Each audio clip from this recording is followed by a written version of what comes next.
Hi there, everybody. It's nice to see you all. Thank you all so much for coming over to the official Paizo stream. I am Peyton Smith. I am the social media producer here at Paizo. I've been counting down Pathfinder 2nd Edition with you guys as well, and when I first got here, it's been super exciting to see all the designers, developers, artists, everything else to come inside. And today with me, I have a special guest. Hello. It's nice to meet you, sir. So can you please introduce yourself to everybody? They probably already know who you are, but... You may or may not know, and it is totally under my name there on the bottom, but I'm Mark Seifter, seen here on the cover. The book, look! I am one of the creators of Pathfinder 2nd Edition and a designer here at Paizo. So thank you guys for joining us. We're going to be talking today about character creation and the massive amount of customization that you can find when you do that. Yeah, then, of course, with that, at the same time, we're also going to be giving stuff away. One of the things that we're going to be giving away is also some Pathfinder lanyards. We have a whole bunch of these. Our warehouse is full of them. So I am looking to give some of these away to you. And also, there's that neat book that's behind me. Maybe we can get some of it signed or whatever if we give one away, if we hit the viewer count and everything that we're looking for. So tell your friends. Tell your friends and everything else that we are currently live and all that stuff. And even for future shows, for every single time we hit that, a book goes out. Oh, and along with that, if I can actually reach down here, we have some special edition coins that we're also going to give away. We're going to give away 2 of these. So basically, these are special Fumbus coins. Unfortunately, we don't have a camera that can zoom into them right now, but these are special Fumbus, correct?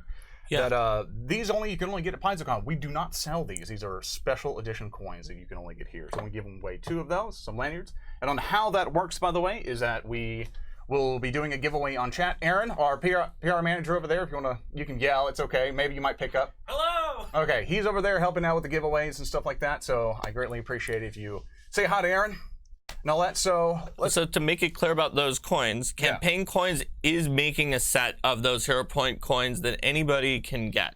But the special edition ones with Fumbus on the side are the ones that were exclusively for either the guests at this past PaizoCon's banquet or winners of special sweepstakes and charity events and things like that. So if you're worried, oh no, I won't be able to get a Hero Point coin, you definitely will be able to get one, just not the one with the special Fumbus on it. Awesome. And so with that, let's go. And also for the giveaways, make sure on Twitch that your whisper settings, that we are actually able to whisper you on Twitch. It's the only way we're going to be able to select you and actually contact you for your information, your email, and get all your shipping stuff and all that, because you get it as soon as we can send it out as well. Right. So with that, one of the beginning things for Pathfinder 2nd Edition is obviously creating a character. We're here to talk about the tons of ways that we can create a character. So I already have a concept in my head, but what if somebody does it? So what is the beginning of creating a character in Pathfinder 2nd Edition? Well, you've got it there right off. A lot of people, when you first ask them if they're an experienced player, they might tell you the first thing that I do is usually to pick a class or to pick the character's ancestry. Mm-hmm. It's been called race in previous versions of the game. We call it ancestry. But really, the first thing you have to do is to come up with a concept. And that concept might very well be determined by what class you're going to play. Your concept might be, I'm going to be like Gandalf or Merlin or Dumbledore, and I'm a wizard. That could be, it could be based on, in those cases, it's based on media, right? On books or movies. It could, or legends. But it could be that your concept is not going to tell you exactly what class you're going to play. Like Robin Hood as a concept that you've talked to me about before is one that could be several different classes potentially in the game, depending on what you want to influence when it comes to being Robin Hood. So say for example, I want a Robin Hood that, as you may all know, that can shoot a bow and all that stuff. So what if I wanted a Robin Hood that can actually say, I don't ever want a bow at all, like a ranger and stuff like that? Can I use one with like a 2-handed sword, just go berserk with people? So if you decide, I want to be Robin Hood, but I want to be the one who won against Little John with the staves and uses melee weapons, and I don't care about bows, but I do still want to be a ranger. Yeah. You could, absolutely. Yeah, you could build one who's like, I'm all about the merry men, and I'm going to be like a team leader style Robin Hood. You can build one that is all about sniping. You can build one about rapid shots that you make the arrow and then split the arrow And that's all with Ranger. Yeah. But you could also make a rogue Robin Hood that's all about the heists and getting the money to give to the poor. So when it comes to your concept, that's where you have to start off first. Usually, you might get your concept from things like a character class, an idea from media. You might be like, I'm a dwarf, and that starts you off and think, what would a dwarf be? I just want to play a dwarf. You might think, I want to be a former scholar, and then like, what kind of class would be a scholar? Maybe one of the deities in the setting is just like, that deity is so cool. You might be like, wow, like Arshay, the Imperial Lord, really represents me, and I want to play someone who follows that Imperial Lord. What kind of character would that be? You might even get a concept that's based on how your team works together with your allies. So you could be like, hey, we're all a former military group, and let's figure out how we were. Well, I was the squad leader before we left, and the other person's like, oh yeah, I was our medic, and then you figure it out, and it's all working together for your concept based on your allies. And someone else is like, try your best to find that right group dynamic. Basically. Yeah, exactly. It's like, I was kind of a team mom for the team. And, so yeah, you could base your concept on that dynamic and have that be sort of where the concept came from. Wherever it comes from, what you need is a spark that really sparks your imagination. Some people the inspiration to bring that character to life. You need to have basically something that you can just go, I have this idea in my head. So now that we have our character concept, now that we have, so backgrounds, what is your identity? What is your personality going to be? What would be the next thing at that step? Now that even though I have a character concept in my head, like say for example, my character concept, I want to be a pirate that's a bard who plays a hurdy-gurdy and stuff like that. Sure. And I want it to where instead of a bard that inspires my allies, I want one that debuffs the enemy. Okay. Like, I don't care if my friends enjoy the music. I want my enemies to. Sure. So you're a pirate bard with a hurdy-gurdy who wants. That's sort of your concept. Okay. So you've already got some of this selected, but we're going to go into what we call the ABCs of character creation. Yes, tell me about that. All right. So the ABCs of character creation are your ancestry, which was called race in Pathfinder First Edition. But ancestry lets us be a little bit more expressive and talk about some things that are a little messier in that concept, which can be interesting and more customizable. Then your background, that's like, well, you're the sailing bard, so you're a sailor background. And then your class, which for your concept is bard. Yes. So selecting each of those three things and making the choices for it opens up so many options for your character. Even just making the very high level choices, like which ancestry and which heritage of the ancestry, which class and any subclass choices, just those top level choices get you in the tens of thousands of possible characters. Just from that, you can get into the quadrillions of characters with all the options at level 1. I remember you telling me about the amount of characters that you can make, and it's an insane amount of number of all the combinations that you can do, like your own customizations, but for really solid characters, like without going to the nitty-gritty of like, I have this armor, so that armor is not that much, but it's a case of for good, solid, individual, super unique characters, it goes to thousands and thousands and thousands. Tens of thousands, hundreds of thousands. Yes, like just at first level, just with your top level choices. Yes, so you have tons of customization here in Pathfinder 2nd Edition. So with that, how do we... To get into the ABCs, you have to start by starting to build your ability scores. Because in previous editions, you would just do all your ability scores alone. They were usually highly mathematical, either by rolling dice and applying some method to them, or using a point buy method to take away and add in points until you eventually got to your ability scores. And you often had to do that right away and then do other things later and maybe come back and adjust. In this process, the ability scores of your character are something that you build and breathe into the character along the way. And so you're telling a story about your character with the ABCs, and that story is also helping pick ability scores that you'll want and allowing you to customize that a lot as well. So before we select anything, we need to start our ability scores. We're going to start them all at 10.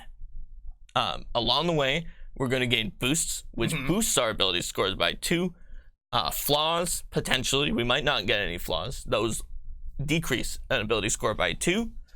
and we'll just keep applying those as they come. Although a super pro tip, you can just put tally marks next to the ability score on your sheet for every boost. Maybe erase it if you have a flaw, or write a -1 if it's flat out flawed, and then apply them all at the end if you want. That's another way to figure it out. That doesn't require you to do all the math at the same time. It just depends on your preference of if you want to see the ability scores going up, or if you'd rather just do something simple and calculate it at the end.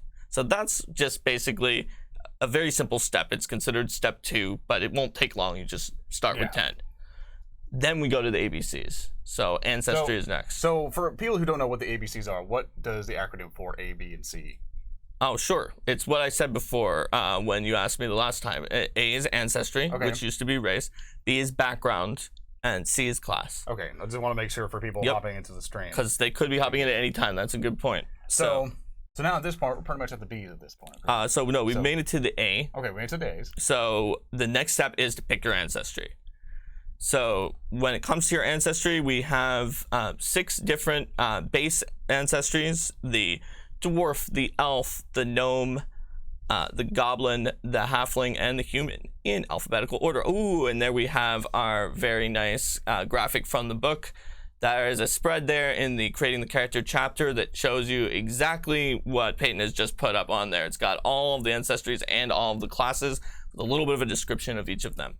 Now you might be wondering, what about half elves and half orcs? Well, in order to make them even more flexible and to allow people who have a potential in their own game for half elves and half orcs who might be like half dwarf and half elf or something like that, we don't have those in Golarion or the default setting, but you might. So to allow for that, we made those sort of half ancestries heritages of the human. And because of that, they are not technically one of the 6 ancestries, but they are a heritage, and they're actually a pretty mechanically solid one because they get a ton of options and a lot of good stuff. So you pick one of those 6 ancestries. What that's going to do is it's going to give you some ability boosts, potentially ability flaws, and the graphic that Peyton put up before tells you exactly which ones. Yes. It's mostly the ones you recognize from Pathfinder First Edition if you've been playing since then. There have been some changes because you guys very, very dramatically online and in surveys told us that the lore of the halflings more fit with them as being wise, because it's always about like they know not to they figured out life at that point. So we did switch that around at basically at your suggestion, like in the middle of the playtest or early on. To stop you real quick, So Chat knows if you have any questions during the end of it that might be relevant to what we're currently discussing, go ahead and do @Paizo official, and so I can see your kind of questions here in red. So we can kind of take questions as we're explaining things if it's relevant. I will answer any question that goes through Peyton, and Peyton decides that's a good idea, and then asks me. So with the ancestries, you have all of the boosts that were on the graphic before. So say it's a dwarf, you got wisdom and constitution. Show it real quick. Yeah, look, the dwarf, it's the first one, wisdom and constitution. You get a flaw in charisma, so that lowers it by 2. And then you also get to pick any one ability score to boost. Now, in the same step, you can't boost the same ability score more than once. So you couldn't pick Constitution or Wisdom again, but you could pick Intelligence, you could pick Charisma to cancel the flaw. There's also a special variant that you can do where you voluntarily take some extra flaws, a couple of extra flaws in order to get an extra boost. And that's a little bit more complicated, so we won't get into that too much here now, but you do that during the Ancestry step. And that could potentially allow you to cancel the flaw in Charisma with your dwarf, and then raise Charisma again to have a boost in case you wanted to have your pirate bard with the hurdy-gurdy be a dwarf. You could do that, and you would still be able to get an 18 Charisma, but it would not be without sacrifice. So the next thing you do is you pick a heritage, and I talked about that very briefly with the half-elf and the half-orc. Actually, as about half-elves, Nitrates asks, what kind of heritage options do we have with halflings? With halflings, well, halflings have some pretty cool heritages. So they've always sort of been an ancestry that has been able to blend in with other ancestries, but we have heritages like the Gutsy Halfling, which are able to get critical successes against emotion effects very easily. The Hillock Halfling, which are able to eat snacks in order to heal more over time. The Nomadic Halflings, which gain extra languages right away, and also even more extra languages from the multilingual feat. The Twilight Halflings, who have low light vision because they operate under the cover of dusk. And the Wildwood Halflings, who are able to pretty much ignore the difficult terrain that they experience in trees and undergrowth and those kind of situations and just move real quick through that. So those are the kinds of things that you might get with a heritage. Heritages are not a specific in-world ethnicity. They are a mechanical element. Now, you could say in your world that maybe there's a group of halflings that live in the jungle that are more likely to have they're more likely to have the Wildwood Halfling heritage, but we're never going to tell you, oh, you decided to play a dwarf from this country. That means you have to pick this heritage. You get to pick what you want for your character. So once you've selected your heritage, you also get some starting stuff from your ancestry. Like if you pick dwarf, you would get dark vision, for example. And then finally, you pick an ancestry feat out of all of the options for your ancestry. So to go with halflings, since Nitrace was asking about them, you could take Distracting Shadows so that you would be able to basically use bigger creatures as cover in order to hide or sneak. So for instance, I could hide or sneak behind Peyton if I was a halfling. You basically help out with a stealth check, but just moving behind the tall orc. Well, normally because you need to hide like behind a box or like this couch or something, but you can hide behind a bigger character with that. Or halfling lore to gain some acrobatic stealth and knowledge about the halfling culture. Halfling luck, where I get to sort of re-roll a failed skill check or saving throw. Halfling weapon familiarity to be better with the traditional halfling weapons. So, what type of I don't know if we already said it, but what type of ancestries are there? Like, what's the styles of them? Like of ancestries? Yes. What types of ancestries? You mean in terms of? Is it all the same thing of the type of ancestry? Or this is all ancestries, no different variations with them? Do you mean the heritages that we talked about? Yeah, we definitely. Yeah, those are like Gutsy and Hillock Halfling. You always get to pick a special heritage for your ancestry, and that's part of why you get more options because you could be a Wildwood Halfling, a Twilight Halfling, a Nomadic Halfling, and so on. And we can always put out more heritages in later books to give even more options that just dramatically increase your flexibility, just with a few more pages. And as we've announced, there will be options for these core ancestries in the Lost Omens character guide, which is the second Lost Omens book, the one that's coming out just a few months after Gen Con. Just a little bit. So, and have you already covered the next step to this point? All right, so at that point, we've done everything in Ancestry, so we're ready to move on to the next step, background. All right, so what exactly are backgrounds in terms of second edition? Were they in Pathfinder 1? So in Pathfinder first edition, in the core book, there wasn't anything like this.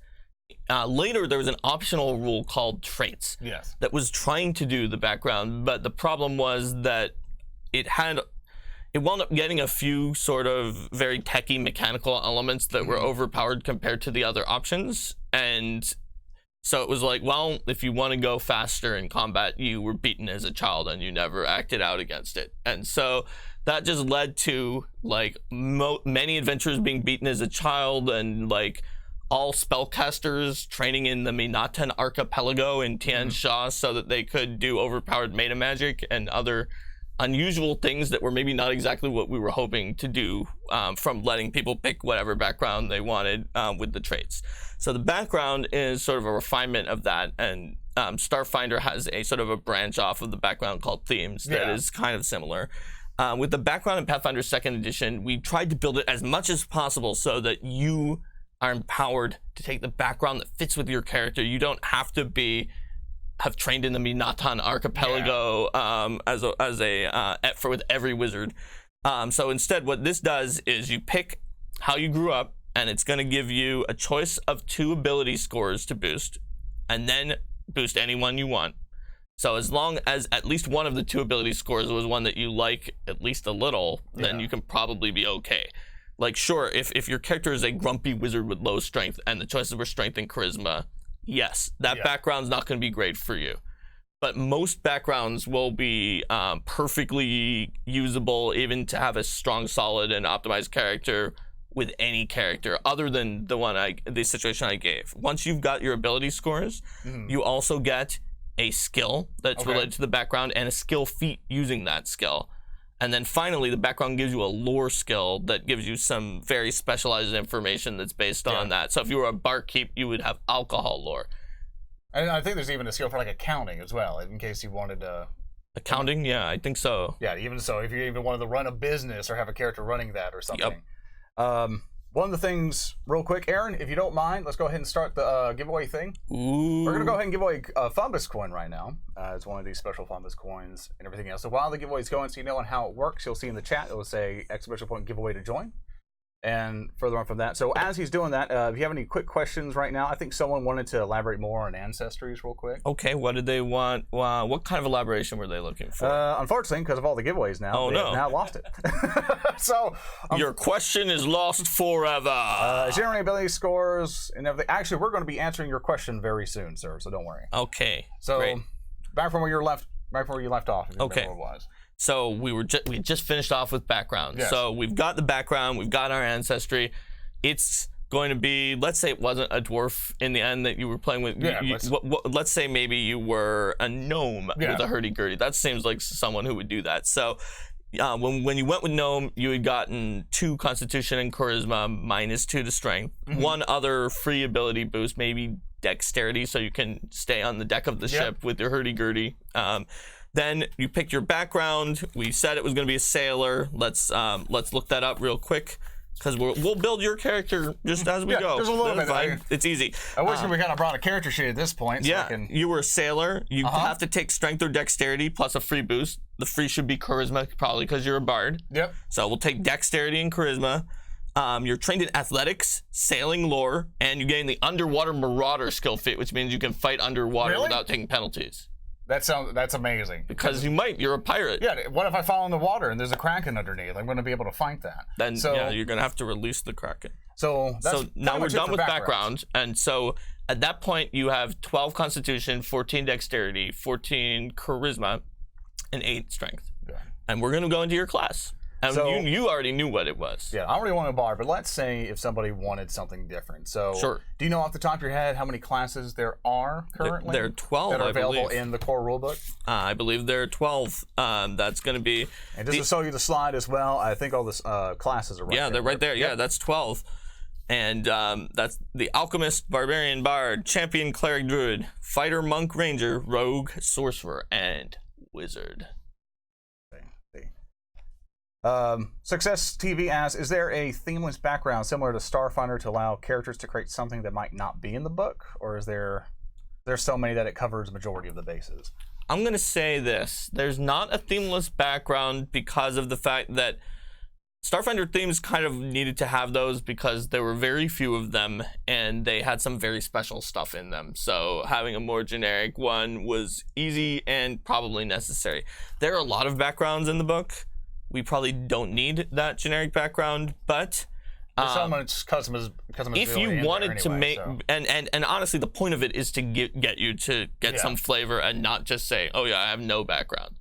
But if you and your GM wanted to work together and create a background, like, you can just give me one right here. Like, say for example, I used to be in accounting, used to work at the waterfront, but at the same time, the mafia or whatever the little mafia group that was inside the city decided to mess with me, so I could learn more negotiation, how to maneuver, lower cities for history of that and all that stuff. And because of the dangerous part, maybe I got good at dexterity for shooting crossbows and stuff to deal with targets. Mm-hmm. So yeah, he said accountant. Yeah. So we don't have that. So sure, all right, intelligence, so you can count the numbers. Probably wisdom to make wise investments. Yep. Choose one of those two. Your skills for accountant, you said that you were an accountant. The accountant background also has to deal with customers, so sure, if this particular kind of accountant, some of them are just in the back room. Yeah. For this one, we'll do diplomacy, and maybe I was a salesman instead. Yeah, salesman. Yeah, we'll do that. Maybe that's charisma and as one of the choices. Yep. Charisma and intelligence, or charisma and wisdom. And we'll give you diplomacy if you're a salesman. Group impression in case a family comes in to try to get them to buy the thing, and you would maybe have like mercantile lore as your lore. Boom. We just created. We almost created 2 backgrounds at the same time. So you and your GM and your group as general will be able to create a background very easily by looking at the ones that are in there. It should not take more than 2 minutes to create a new background. Just that, just try to make one that has a background to it. That's why we didn't put in a blank option, is because we don't want it to be blank. Your character, even if your character is an amnesiac, then you can have an amnesiac background. So real quick, 1 second, Aaron, can you go ahead and let's go ahead and stop that giveaway right now, unless we already got a winner. And go and help me out with that. Let's go ahead and see who won the Fumus coin. Oh man, who got it?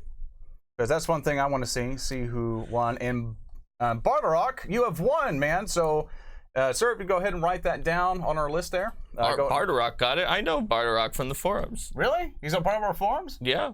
Well, he might. Well, depending if he already went to Paizo, he might get another one.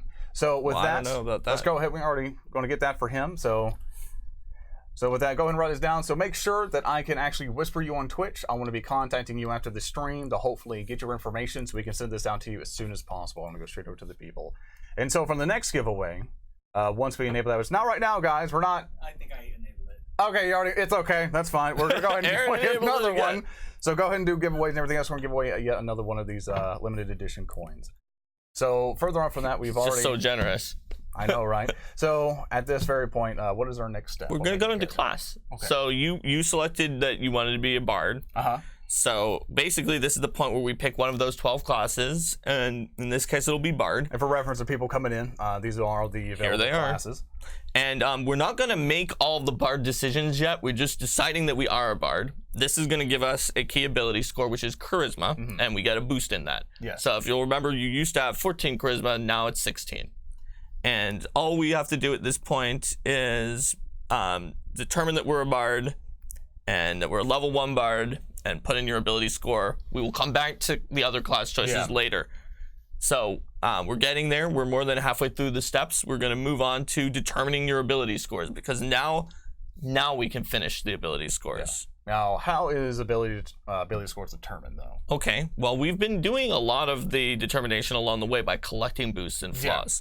So we already know mostly what your ability scores are going to be. Yeah, from all the flaws and everything else that we got from the beginning. All the ones we got in the ABCs tell us that you've got, before this final step, you have 8 strength. Okay, 8 strength. You have 12 constitution, 14 dexterity, and 16 charisma. But now the final step, you get to pick 4 of your 6 stats and raise them again. And that will be your final stats. So of the ones you've raised before, dexterity, con, and charisma, those could be 3 good ones to raise again. Yeah, just that would nice maxed out one. That would get you 14 constitution, 16 dexterity, and 18 charisma. You have one more, maybe wisdom. What do you think? Intelligence for more skills? Fix the strength penalty? I think we do intelligence for more skills. Okay. I'm going to need as much as I can at this point. Okay, so then you would have 12 intelligence. Your character's ability scores are done. Good. So and there's nothing else. It's just that easy. That's it for ability scores. We've been doing most of it along the way. We don't have to look up a chart of like, oh, it's 17 points to get an 18 and 10 points to get a 16. So it's just that easy. That's it. All right. Well, we're done with that point. In conversation, without writing it down, we've got all of your ability scores, and now we're ready to go into record class details. That's where we're going to go back and select those things that I previously told you that we were not selecting. So let's take a look at what we're doing with the bard. So, all right, Peyton, you have already done all of the initial stuff. Yep, got all of that. Got majority of our ability scores. I got my concept. I have my class. So I'm going to read off 3 things to you real quick. Tell me which one fits with you.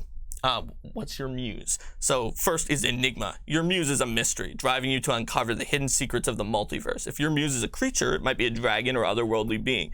If a deity, it might be Aurori or Nethys. You would gain the Bardic Lore feat and add True Strike to your spell repertoire. That's choice 1. Choice 2, your muse it's Maestro. Your muse is a virtuoso, inspiring you to great heights. If it's a creature, it might be a performance-loving creature such as a Coral Angel or Lulend Azata. If it's a deity, it might be Shallan.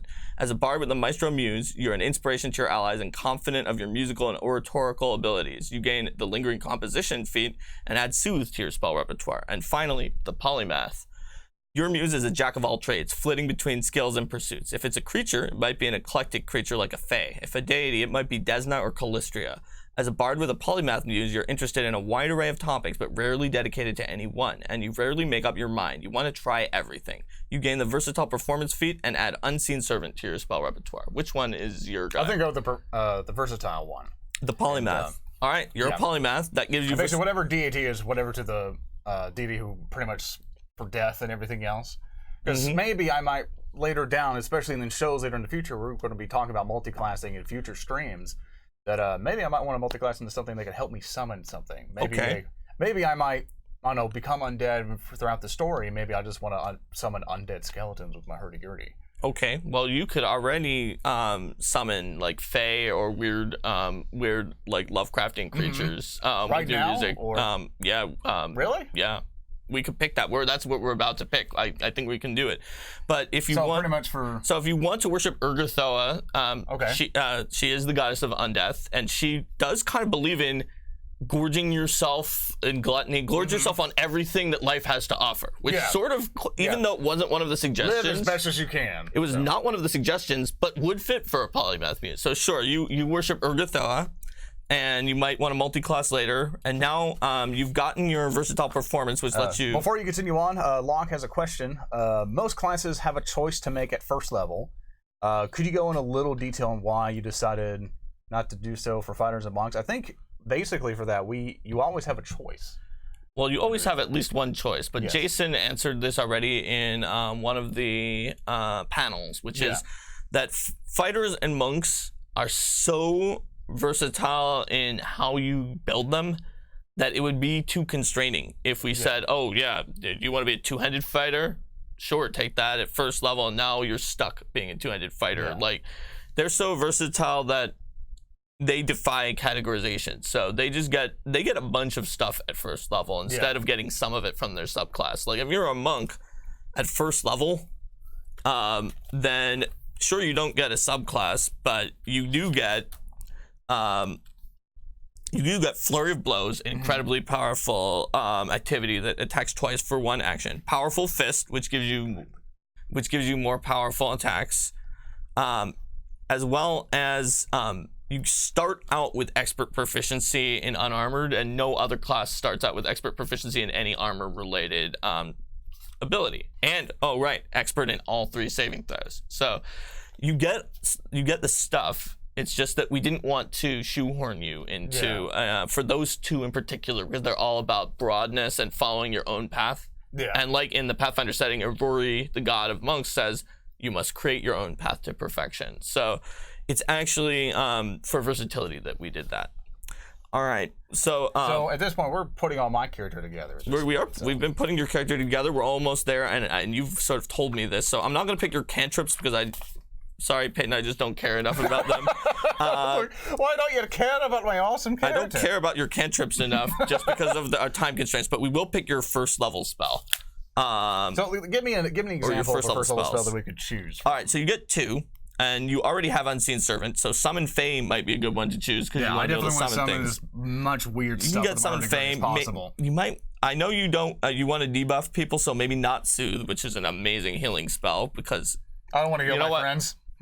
So probably your last one, you probably want to be either Phantom Pain, which causes damage to a creature and sickens it, Fear, which frightens a creature and possibly makes it run away, or Bane, which creates a small aura of penalties around you that each turn you can spend another action to make it grow and grow until enemies don't get a save if they're in that. What is that spell called again? Bane. Does it make like a fog effect or anything else like that? No.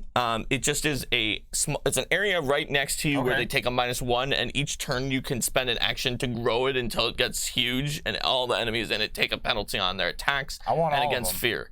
Oh, well, you could take 2 of those and not take Summon Fae. I think I'll debuff first. I think it's very pleasing to me to play my hurdy-gurdy so well that people get sick of me. Okay, so we'll take Phantom Pains to damage and sicken them, and then Bane or Fear. We will do Fear. So I can directly target people. Sure. So we've got Fear, and we've got Phantom Pain, and some cantrips. It does a sicken effect, right? Fen of Pain is sicken and damage, and fear is fear. Yeah, and I think next live stream we're gonna kind of emphasize more on basically what little effects that we have that you can do to this enemy. Right. And then you'll grab 5 cantrips. We're not gonna pick them all. That's too many. And then you are done with step 7. You just write down. Oh, right. We also have to write down your basic proficiencies. Forgot about that.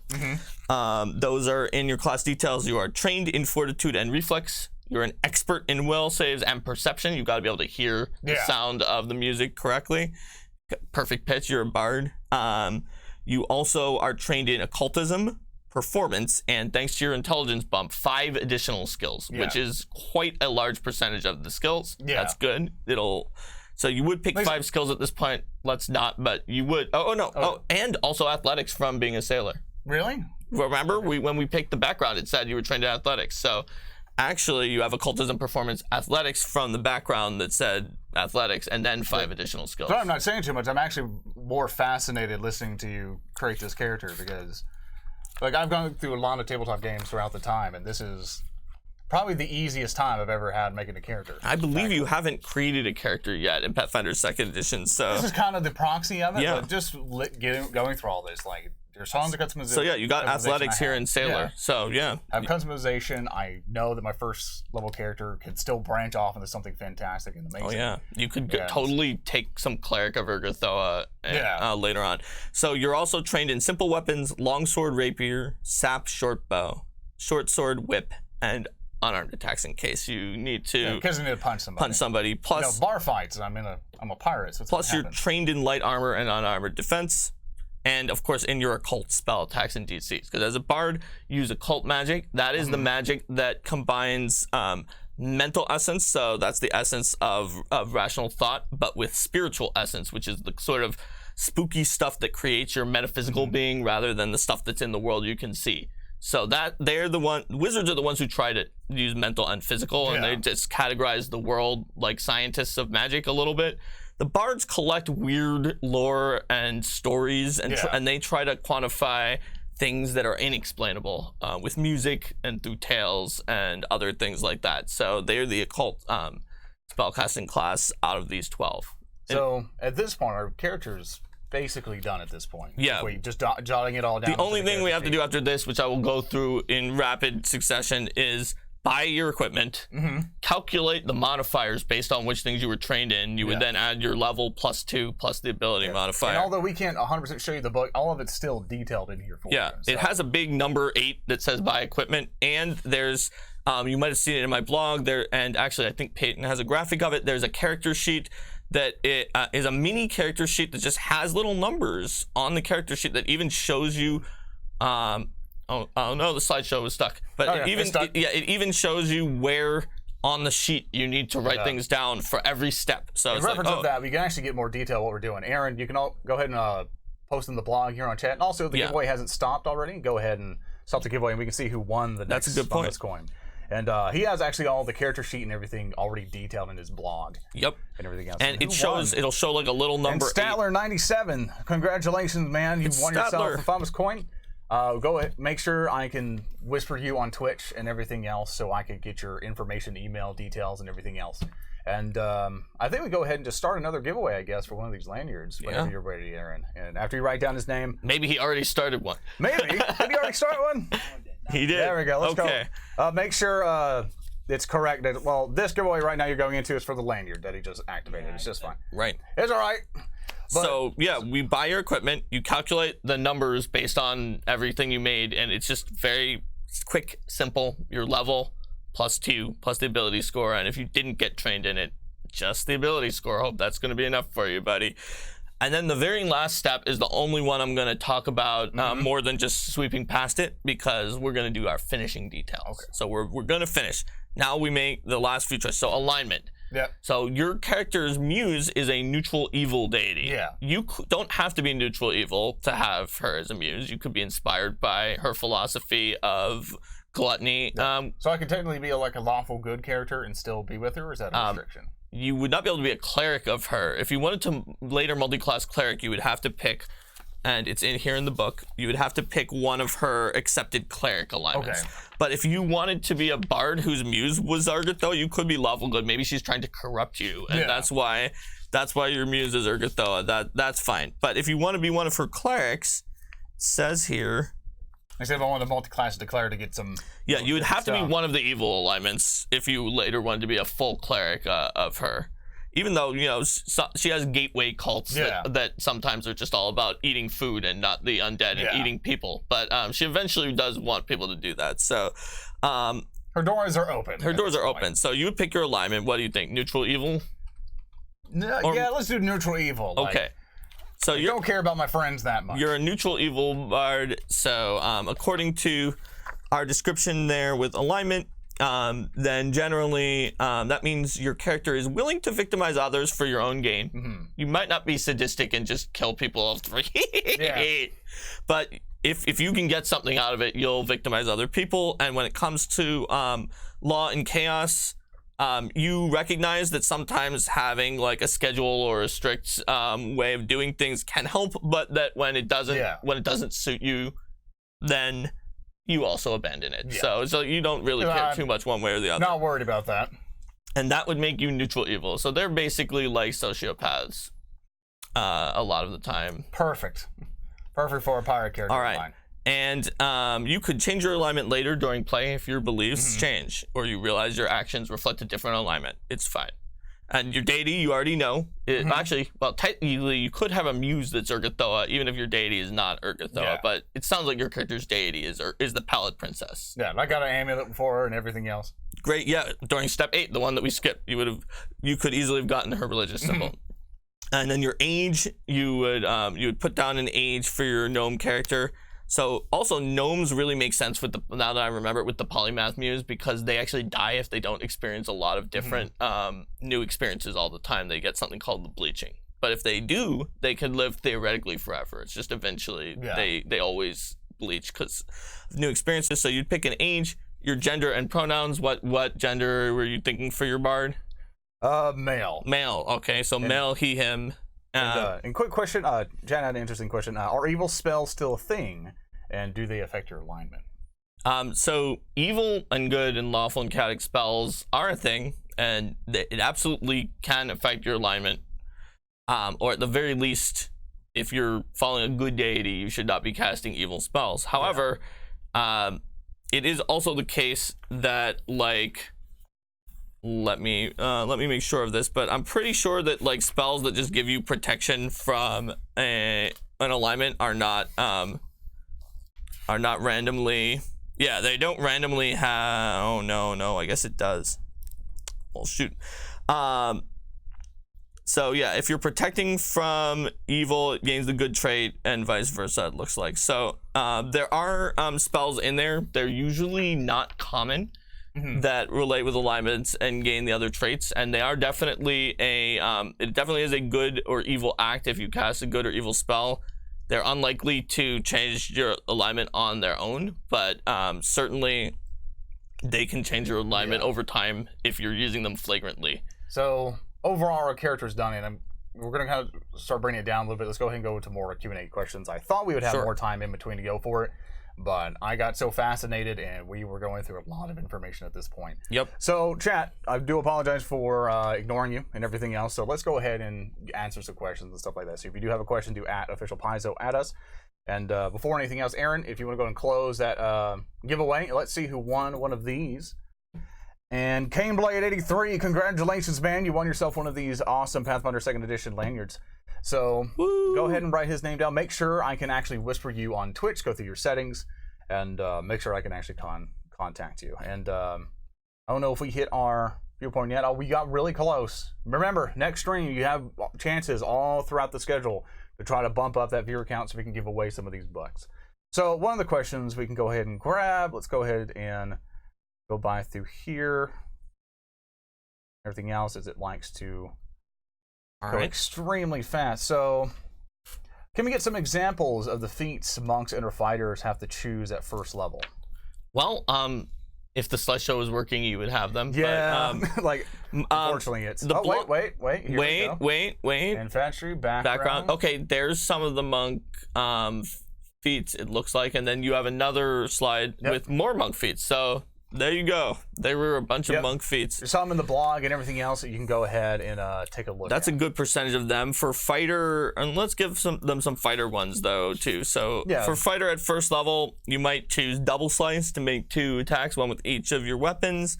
Exacting strike, where on your second and basically your second and later attacks, if it misses, it doesn't give you a multiple attack penalty, so that you keep doing that, you're more likely to hit with the later attacks. Some more with the accident economy that we now have in Pathfinder 2nd Edition. It's something called a press. So let's give them just one more. Let's give them just one more. Okay, well, there's snagging strike, where you kind of have a hand free, so you mess around with your enemy to make them flat-footed with that free hand. So say if you grab their shoulder armor or their helmet and mess with them a little bit. It's just one action, first level feat. If it hits, you throw them flat-footed unless they move away. Yeah.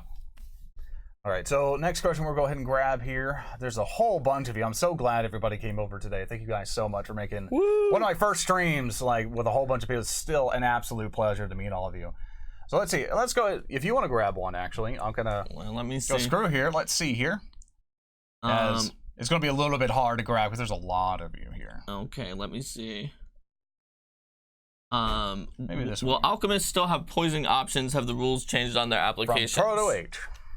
So the alchemist poisoner option, as people saw when Eric sort of flipped through all of the pages of alchemist right in front of a camera, and it all got jotted down by people.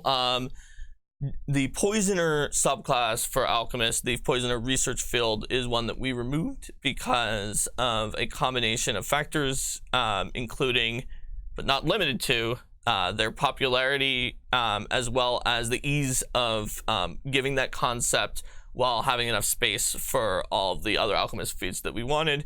So a lot of that stuff has been cut down. There's still some very good alchemical poisons that are there that just anybody could make if they're an alchemist. And I would say that poisoner is definitely something that's going to come up at some point. It's not in the core, but if you want to multi-class with rogue, you could be both the one who makes the poison and you could apply it real easy.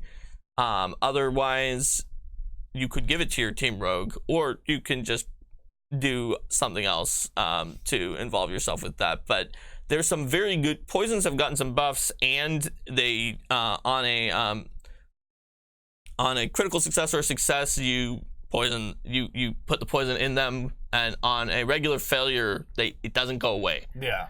Whereas before it did in the playtest. So that is a major improvement because you can miss a few times and you don't lose the poison when you miss. So let's go ahead and grab another question. I'll actually let you pick some here. See which ones that you know, because you know more about this game than me at this point. So I'll try to keep it steady because for some reason our Twitch chat is jumping every single time. Yeah, it is a little weird. Trying to keep you steady here. Okay, so there's a question that says, would first edition races like the Dhampir potentially be a heritage in the new edition? So any of the first edition races that sort of said, hey, you know what, these aren't all just human born. Yeah. But whatever, we don't really gonna do anything different for you, just maybe your size small. Yeah.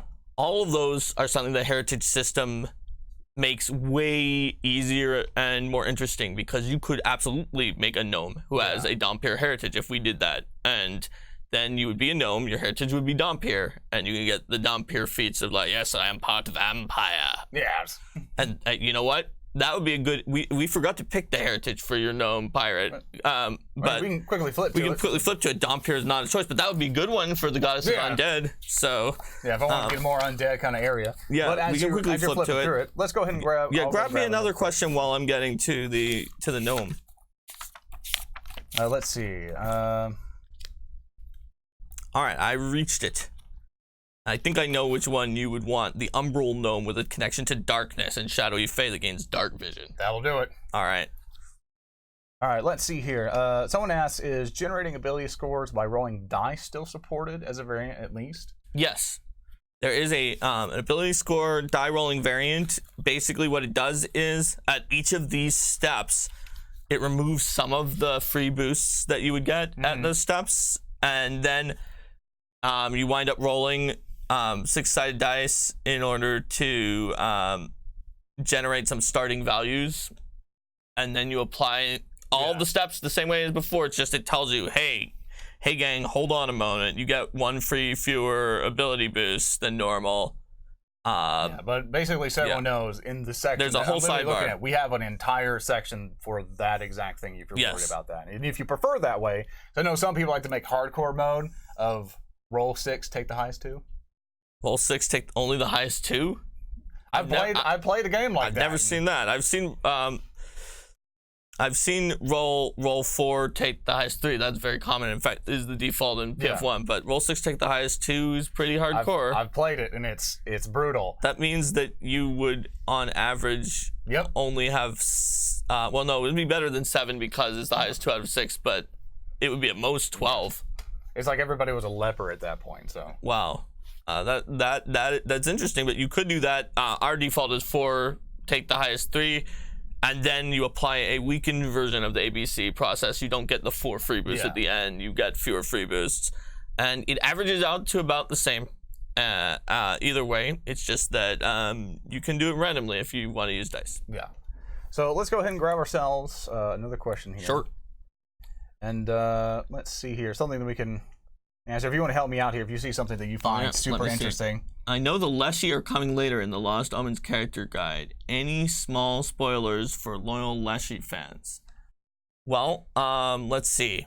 Leshies have a feat that lets them sort of grow vines out of their arms, and when they're using a 2-handed weapon, that's to give it a 10-foot reach, like with a greatsword, it lowers the damage die by 1. So you could have a greatsword that's doing D10s instead of D12s. With reach from your Leshy's vines, and you can spend an action to bring it back and do the full damage.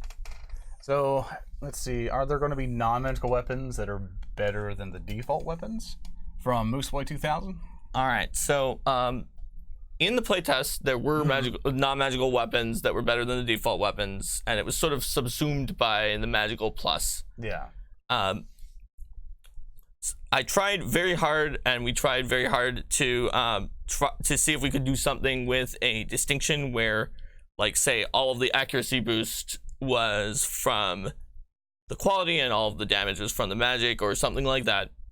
However, in the end, the survey results from you guys as a whole drastically did not want to have that situation where we got rid of the idea that the weapon got accuracy boosts from its magic. And so while we lowered the total bonuses because you guys said please lower the total bonuses, the having the plus actually mean that it was a higher quality, or removing the plus seemed like it was a step too far.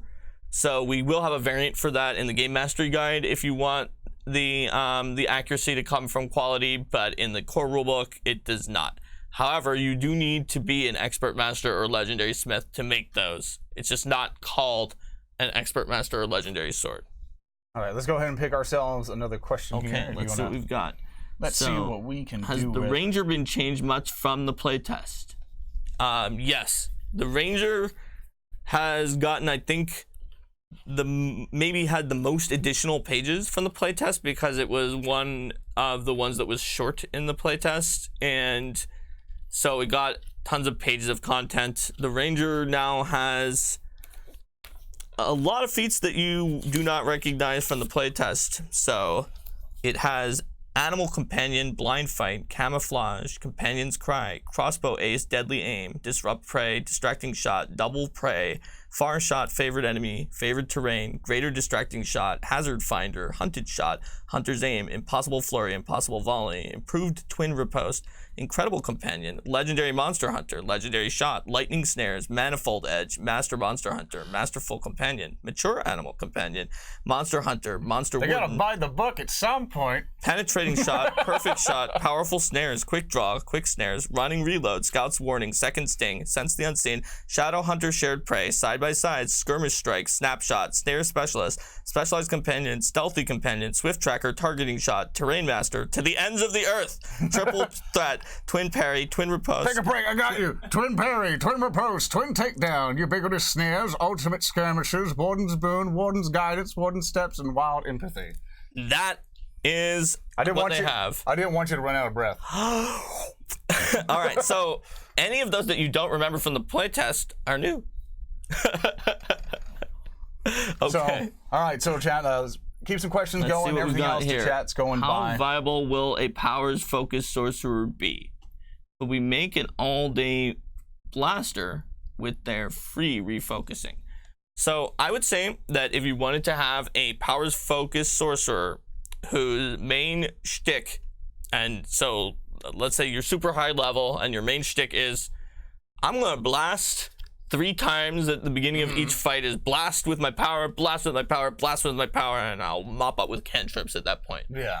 Now, obviously, you're giving up the fact that you have a bunch of other per day spells that you're just not using. Maybe you're using them on buffs in between the fight. But there's some pretty good stuff you could do with that. So, for example, let's say that you wanted to, if you wanted to do that sort of triple blast, recover 3 at high levels, which is a very high level option, but is still available, then you would be able to do that. And let's see, what would be a good blast for that? How about maybe we can do it with the elemental blast power from the elemental sorcerer. So that is a 2-action, 30 feet, range 30 foot for burst only. The area is either a 10-foot radius burst, a 30-foot radius cone, or a 60-foot line. Yeah. Your choice. You gather elemental energy and blast your foes in one of the various listed shapes of your choosing, dealing 8d6 bludgeoning damage or fire damage if your element is fire. This spell has your element's trait. That's a focus 5. So if we made this character that was level 18 and just did blast, blast, blast, cantrip, recover, blast, blast, blast, cantrip, recover, then we would be looking at doing 16d6 damage in an area every round for the first 3 rounds, then some cantrip, and then doing that every fight and not using any of our daily spells. Yeah. So that's pretty good. So we can still do it.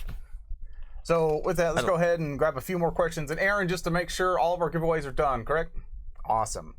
And along with that, let's go and take a few more questions before we hit the end it off here. Okay. And once again, I still appreciate all of you for being here, by the way, and so grateful all of you decided to show up today.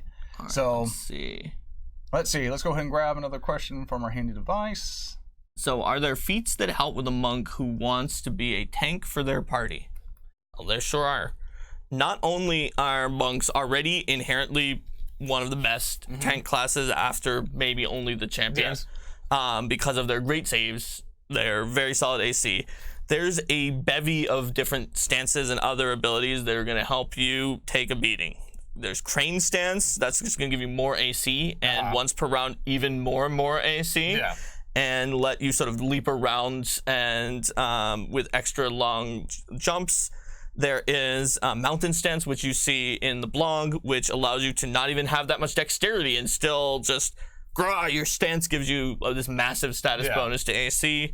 And then at higher levels, mountain stance characters can get mountain stronghold, which gives you, allows you to just take an action to get even 2 more AC until the next turn, and increases the dex modifier cap of your mountain stance. So overall, you can actually build a tank type monk. Oh yeah. There's also Iron Blood stance, which comes in at 8th level, and that one lets you make iron sweep unarmed attacks that are sweeping, parrying, brawling, so you can parry with your fist, and they give you resistance to all damage. Really? Yes, it's only like all damage, everything? It's only 2. Okay, only 2. But it's to all damage. Negative energy damage? Is that sure.